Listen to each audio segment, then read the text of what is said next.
Мемлекет басшысымен кездесуде мектепке дейінгі орта техникалық және кәсіптік білім беру салаларын дамыту үшін қабылданып жатқан шаралар жөнінде баяндадым.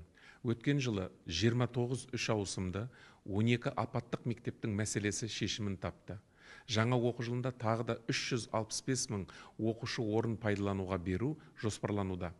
Мектептердің пәндік кабинеттермен жабдықталуы 2 есеге, ал интернет сапасы 3 есеге артты. Білім беру ұйымдарына адал адам, адал еңбек, адал табыс құндылықтарына негізделген біртұтас тәрбие бағдарламасы енгізілуде.